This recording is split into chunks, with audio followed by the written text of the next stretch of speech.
Vaginas are absolute magic, and Ollie is here to give them the respect they deserve. That means shame-free supplements made with clinically studied ingredients to keep your pH in check and your pleasure a priority. Put yourself on top. Go to Ollie.com today. These statements have not been evaluated by the Food and Drug Administration. This product is not intended to diagnose, treat, cure, or prevent any disease.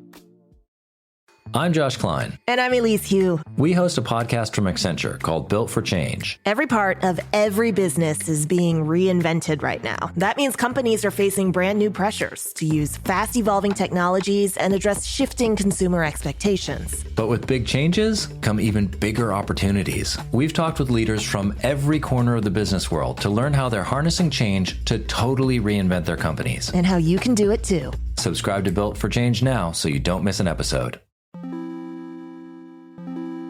Hello, everyone. Thank you for tuning in to another bonus episode of Regarding Dracula, and thank you again to our Seed and Spark supporters who made these bonus episodes possible.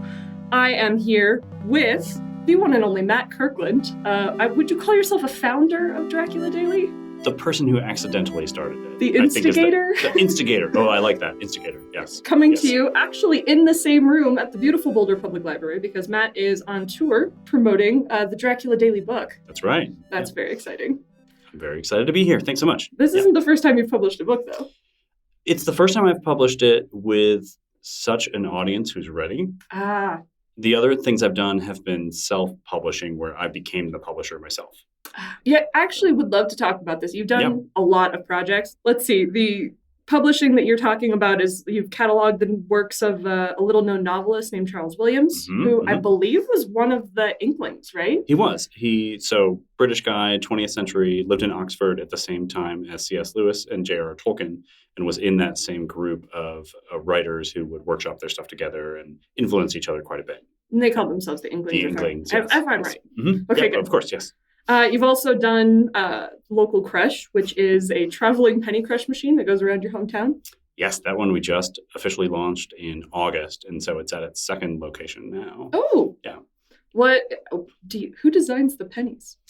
It's a combination of myself and the hosting store. So the idea of Local Crush is it's a way to celebrate our kind of hometown favorite retail establishments, stores, things like that, in a way that a tourist trap gets celebrated. So we worked with each store. They will host the penny press for 1 month. And while it's there, you can get a souvenir penny that showcases that store. That's so cool. So each penny design is a little bit of back and forth with the store. And then I just help them execute. Yep. I am very curious about dumb cuneiform. Oh, dumb cuneiform is one of my favorites, really. The idea is that you can send me a short message and I will inscribe it into clay on a small tablet in Old Persian cuneiform, kind of, and then ship it to you in the mail. It's called dumb cuneiform because I was reading a book of translated cuneiform tablets and I thought, this is not very interesting. This is like someone's dumb Twitter account accidentally got archived. And then I thought, man, it would be funny if you could just have a service where you send a stupid tweet to a service and they mail you back a cuneiform tablet. So that's what I do. You became the service. Yes. In addition to cataloging the works of Charles Williams, you've also done work to document the work of sculptor Tillman Riemenschneider. Riemenschneider. I am not a stickler for pronunciation of anything, so that's just my first guess. Yes. But that's the one I stick with. Okay. I don't speak German, so I'll trust you. Yeah. Perfect. Yes. So you've taken apart children's toys to look at their robotic innards? Yes. What's that about? So my early training, what I went to actual school for was product design. So that's an industrial designer or real maker of physical things in a factory. Mm-hmm. So I've always had an interest in how stuff really works on the inside, even though I'm not an engineer and don't really know anything. So it really started when my sister-in-law got a Tickle Me Elmo. And I thought, what is that thing doing on the inside?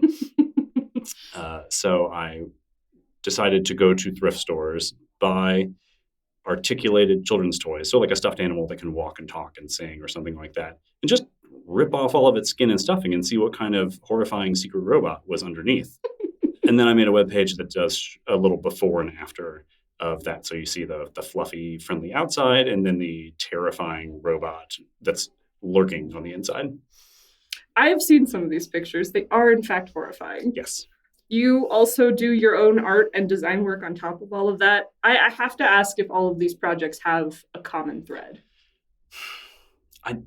Mostly, it's just whatever I'm interested in at the time. I think there is kind of a common thread of Matt's into something that's a little bit historical or a little bit unknown, and I want to find a way to share it with people. And my way of sharing is to make something stupid and put it on the internet. But I think that's it. I think you have a lot in common with audio drama creators specifically. Yes, I love it. Do you have a feeling when you start a project that it's like it's going to be good or it's going to stick? No, not a chance. So my real job is I have a software development consultancy. So everything we do is for clients. And so all my daily job is trying to please real people. And sometimes that's the clients or the organizations. Sometimes that's the end users. Hopefully all the time it's the end users. So all my side projects are things where the only judge of if it's good or if it's going to work is me. So all my side projects for fun are just like, Matt thinks this is funny. That's the only rubric. Matt enjoys this. Yeah, I see like a tenor of exploration. Yes. Yeah. I mean, I like to learn new things. I like to explore. But yeah, when it comes down to these side projects, yeah, the only way I judge it is, am I learning something interesting? And do I think this is funny or fun or beautiful or interesting or something like that?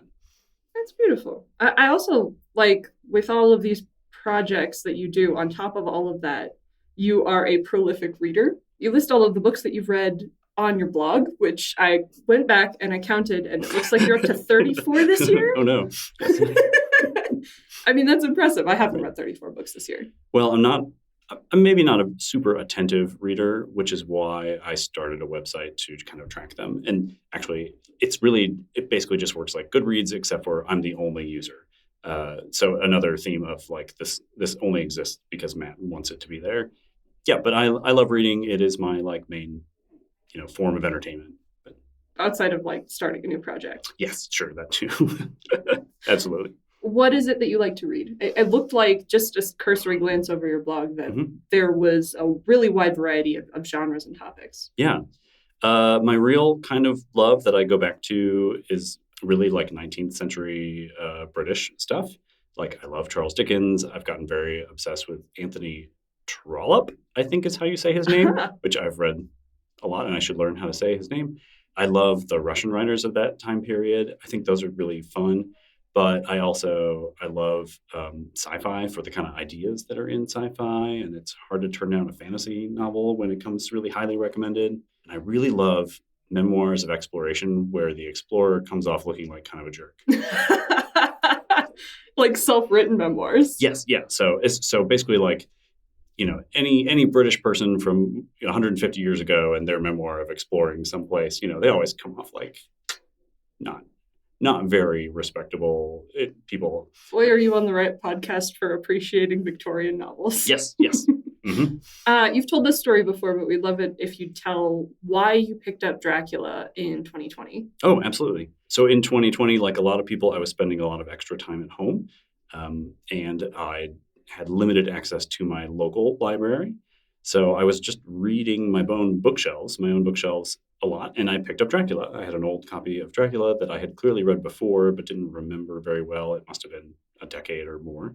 And so I picked that up. It didn't have a thematic something. I just thought, oh, look, here's a book. I remember this being good. I don't really remember a lot of details about it. I'm going to pick it up and go through it again. Is like gothic horror something that you usually like read? I enjoy it, but I don't think I've really even read a lot of it. Yeah. Why do you think that Dracula is catching on now? I have no idea why now. I think we have a big space in our culture for vampire stories, and we know, and Dracula is the vampire, right? So everyone knows Dracula as a character and all the permutations of Dracula that have happened. It's always a great time to read Dracula, especially if it's new to you. But I think my only guess is its pervasiveness in culture just makes space for it all the time. It fits right into its own niche. It does. It is its own niche. Yeah. All right. So do you remember where you were when the idea occurred to you, hey, this would make a great email newsletter? Oh, absolutely. I was sitting on my couch upstairs in the living room. I was just talking about the book with my daughter, Trudy, because we were not reading it together, but I was recapping the story for her as I went. Trudy loves stories, loves audiobooks, loves narrative podcasts, and she loves for me to recap books as I read through them. So she will persistently ask, hey, Dad, what's happening in the thing you're reading right now? Aha. So that summer it was, hey, Dad, what's happening in Dracula? And we realized that we were syncing up pretty close with the dates in the book and thought, oh, man, wouldn't it be fun if I could slow down or speed up and sync up with the characters and then read this in real time as it happens to the characters. And then I kind of flipped through the book and thought, well, it's not told strictly chronologically. It would take a lot of bookmarks and calendaring and kind of a hassle to really do this. I thought what would be great is if someone could just email me the right parts on the right day so I didn't have to think about it. I could just read it. And then once I had that idea, I thought, well, okay, I'm definitely going to have to do this project. Once again, it's a project for you. Mm-hmm. Yes, exactly. Yep. That's wonderful. Yep. How long did it take you to put together? Not long. The first, I had the idea kind of bookmarked, and I did the whole thing on a weekend in January 2021. So it was a pretty quick setup. It was finding a text, used the Gutenberg edition, chopped it up into its appropriate days, set up the Substack, kind of made my one goofy vampire drawing, and that was it. It was mostly done in about the span of a weekend. All right. Yeah. So you put a post on your blog after the end of the first year saying you had got, 1,600 subscribers to the newsletter in 2021. Incredible. Imagine starting a book club and 1,600 people show up. For real. What an outrageous success, Okay, and then in 2022. It was different in 2022. Tumblr and Twitter got a hold of it. Yes. What was that experience like for you? It was one of those things where, I've had a few projects go sort of minorly viral, and you realize I haven't done anything here. It just struck a chord with people. There's nothing to do but enjoy it happening. Mm-hmm. So it was just very, very, very fun. I was at a baseball game and just kept in my lap pulling up my phone and refreshing the subscriber count on Substack and just kind of like elbowing the people next to me. Like, that's another 1,000 people. That's another 1,000 people. Amazing. Yeah. So it was really kind of just surfing the wave. Oh, absolutely. Yes. Yeah. And then tell me about how the idea occurred to not only tell Dracula Daily as a book in chronological order, but also annotate it with people's thoughts in this giant 1,000-person book club. Yeah. Well, in 2022, it was there was a big response on social media, most of that on Tumblr and Twitter, although it kind of spread through every platform there is. And it was so fun. Lots of people reached out and said, hey, how can we support the project? Are you going to have merch? Are you going to take donations or something? And none of that just felt like yes, I could make a t-shirt, but like, what's the point of a t-shirt besides it's fun, And then I was thinking about this is such an incredible experience, but so transient of just looking at, the tags on Tumblr. You got to sort of be doing that in real time to catch it. And it's pretty hard to go back and understand, experience that wave again. Yes, exactly. So just thinking about, is there a way to preserve or replicate this experience a little bit? That led to the idea of the book of, we could print out the emails more or less in the same order. So you can kind of have the same experience of subscribing to Dracula Daily, but without getting all the emails in your inbox or maybe feeling that horrible feeling of feeling behind on your email, and then have some commentary on the side. So I just sent out a feeler to people of, would people be open to being quoted or share their artwork or things like that, and got an incredible response. Yeah. Do you have a favorite meme that has resulted from Dracula Daily? There's so many. No, I don't. It's so impossible to choose. The first day is when paprika memes start because that's when it becomes a thing. And I loved how that became a recurring thing. So anytime something else happened, people tried to reach back and bring in a paprika joke forward into the story. I love that. I love every meme and every drawing that makes Dracula himself look like an asshole. Because that's my favorite. thing about the way people on Tumblr especially interpreted and read Dracula together. Because Dracula in a lot of culture is this like suave, cool, sexy vampire. Yes, he's going to murder people, but he's going to do it in such a way that he's like the hero, right? A very romantic. Yes, yeah, exactly. And Tumblr was having zero of this. This Dracula, the one in the actual text, is a jerk who is gaslighting, abusing, stalking, murdering, and nobody was rooting for Dracula at all. So every meme that makes fun of Dracula warms my little heart. Yeah. Do you suffer from? I feel like a lot of book lovers suffer from. That's not like the book. Do you find yourself thinking that when you like see adaptations?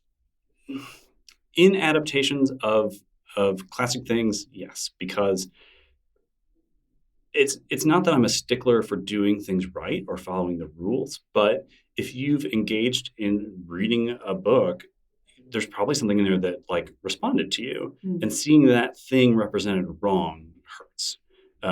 Maybe it's not a big hurt, but like you have some way where you like this character, or this chain of events was meaningful to you, and when it's different, you think, oh, but you missed this part that makes the thing good. I think that's the only part that I mind about it. In general, I love weird, wild adaptations of stuff. Yeah. Do you have a favorite Dracula adaptation then? Oof. I don't have really a favorite. No, I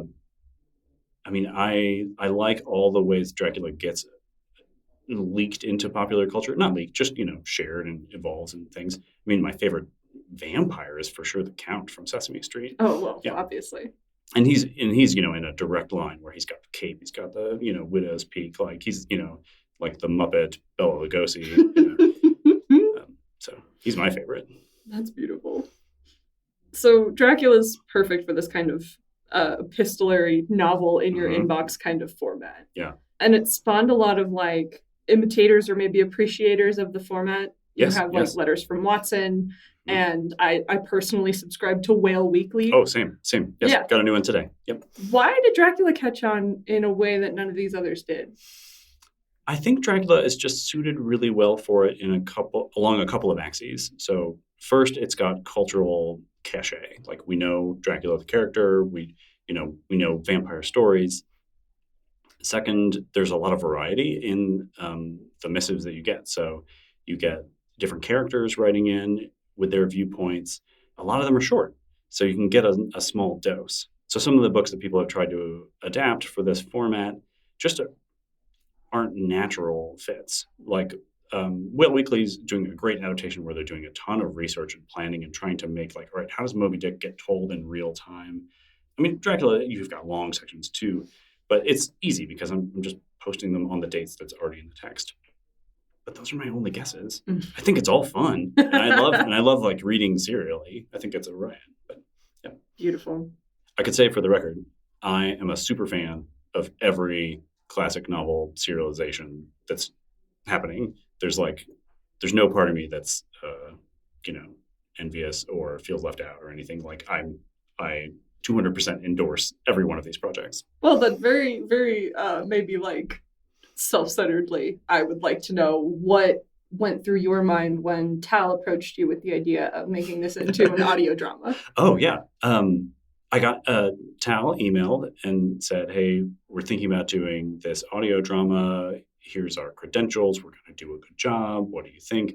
And I first just thought, it's so nice to ask me because I didn't write Dracula. No one needs my consent or permission or approval to do something. We couldn't get a hold of Bram Stoker. So. Okay. Oh, well, Dr. My psychic. Got to hold the seance in the right way.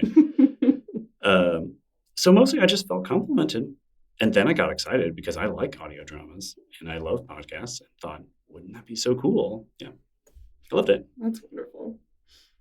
I'm Josh Klein. And I'm Elise Hugh. We host a podcast from Accenture called Built for Change. Every part of every business is being reinvented right now. That means companies are facing brand new pressures to use fast evolving technologies and address shifting consumer expectations. But with big changes come even bigger opportunities. We've talked with leaders from every corner of the business world to learn how they're harnessing change to totally reinvent their companies. And how you can do it too. Subscribe to Built for Change now so you don't miss an episode. Do you find that, like, as a person who reads, what is it about books that's important to you? It's a pretty abstract question, but like, yeah.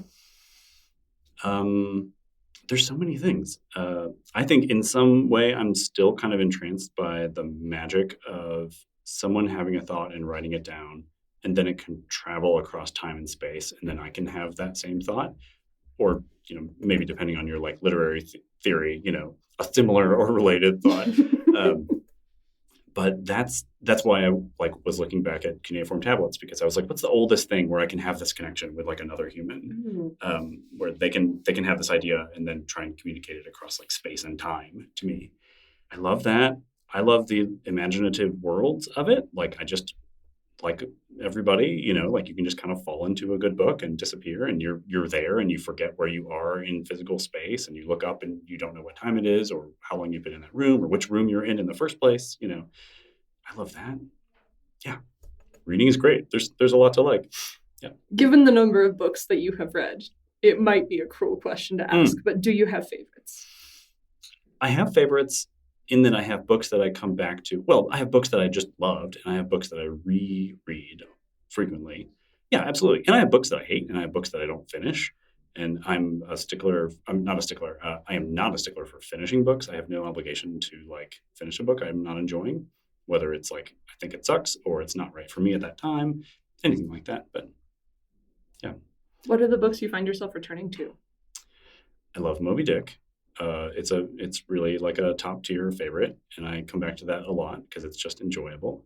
I have a couple of books that are sort of seasonal for me. Like I usually go back to Charles Dickens's Pickwick Papers around Christmas. I don't know why that feels like a Christmas book to me, but I tend to like just, I don't know, it feels Christmassy to me. Something about Dickens and Christmas. Yes, well, sure, the Dickens thing. Yes, of course. No, that's totally it. Yeah. I mean, and that's just kind of a silly, like cheerful one in a way that you don't get bogged down in like being an oppressed orphan or something, And then some books that are just so fun. Like I love Susanna Clarke's Jonathan Strange and Mr. Norrell. Like that's great, and that's one of those books where you just wish it was 4,000 pages longer, even though it's already 1,000 pages. It's right? a brick. Yes, it's a brick for sure. But that's one where like going back to my own shelf, think, okay, that'd be fun to reread.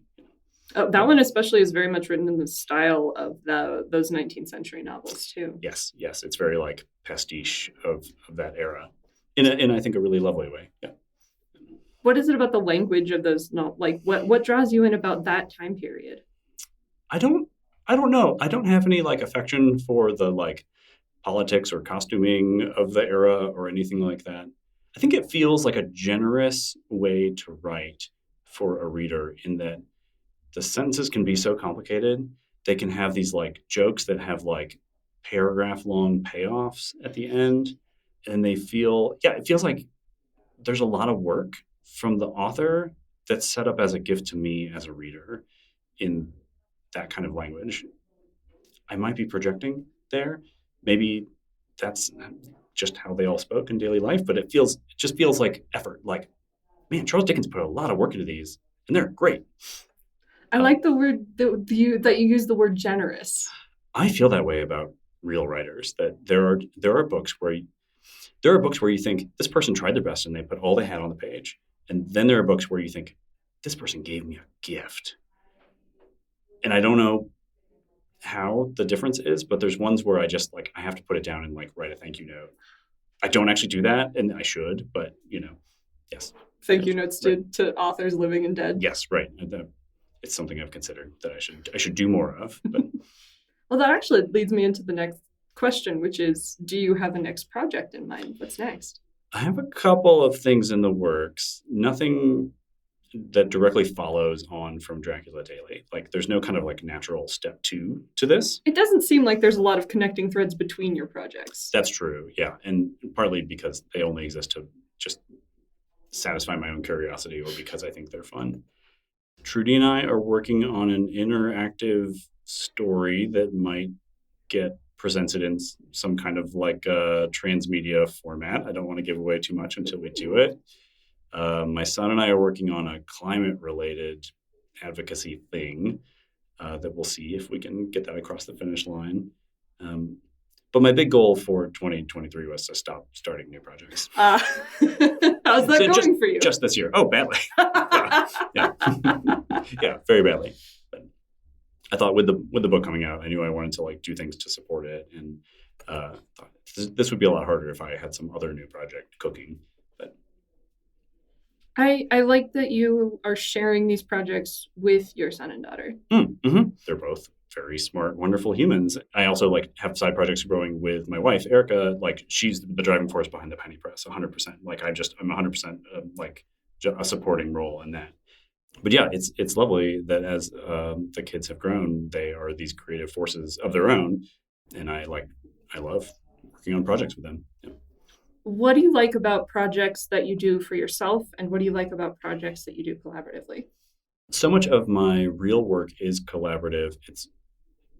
It's fun to then have a break or a change of pace where you're doing something where you're the only participant. So I think that's kind of the most fun. And then you get to work on your timeline. You don't feel like you're late or early with anything. You're not waiting on a partner. It's all driven yourself. I think that's the fun part. Collaborative stuff is, of course, like other people can do more work and they have better ideas than you do. And you get the ideas that make you have better ideas together. Yeah, I think there's a lot of fun to do it both ways. Okay, so for our audience, I would love you to make some recommendations. Sure. Yeah. What is something that our audience should read? Tomorrow and Tomorrow and Tomorrow by Gabrielle Zevin is so fun. It's a story across a long time span about a creative partnership, two friends who make video games. And it's both got that fun, like two young, sharp people at college working on something ambitious, and then a kind of you get some snapshots through their working life together. But I think Robin Sloan described it as a novel about work. But it's fun, it's a page turner, and I wanted to put it down and go start an ambitious project with my friends. Oh. Like that's the vibe it gives. It's just super inspirational. Yes, I highly recommend it. Yeah. Beautiful. Yeah. What is something that our audience should listen to? Ooh, okay. I've been very into a band called Sweeping Promises. They're fairly small, but they've got a label deal with Sub Pop. It's this kind of lo-fi pop punk thing. It's really fun. I got to go to like an album release party a few months ago, and it's just been on repeat for me. Sweeping Promises. And what is something our audience should do? I have been recommending to people that everyone should try stone carving. Okay. I don't know what. You know what? I should have gone into that with no expectations, but I did.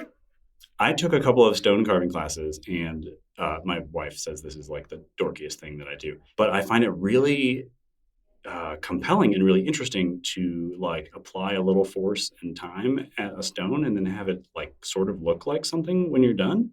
And stone carving is like a human art form that's been around for a very long time. But when I see it in a museum, I just kind of look at it with like an empty brain and think, cool, how'd they do that? But it's really not super complicated. I've never made anything good. But like you could sign up for a class in probably every city of an intro stone carving class, and they'll give you, a hammer and a chisel and a rock, and you can kind of like change its shape. And I think it's super fun to do. And you get dirty, but not that dirty. It's perfect. Yeah.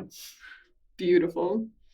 Matt, thank you so much for joining us today for this bonus episode. We're so glad that we got to do this. Oh, my pleasure. Thank you so much. Yeah. Sorry for the audio. There's a whole conference happening in this library that I didn't know about. So if you hear background noise, it's not because Tal did a bad job. It's because of that.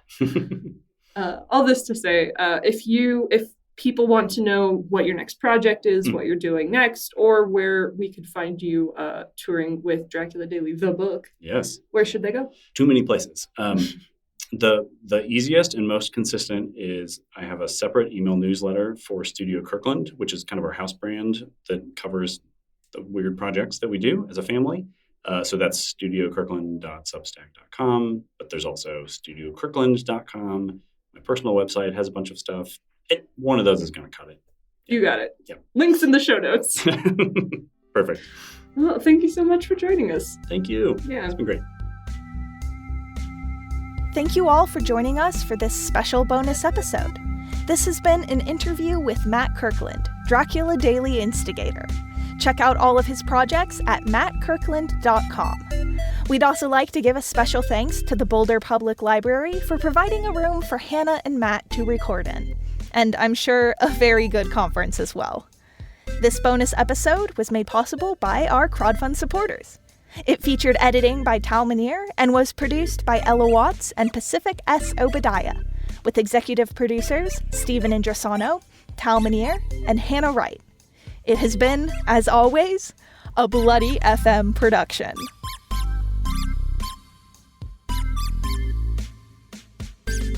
Given the number of books, oh no, you didn't hear that. That was nothing. Tal, cut this part out.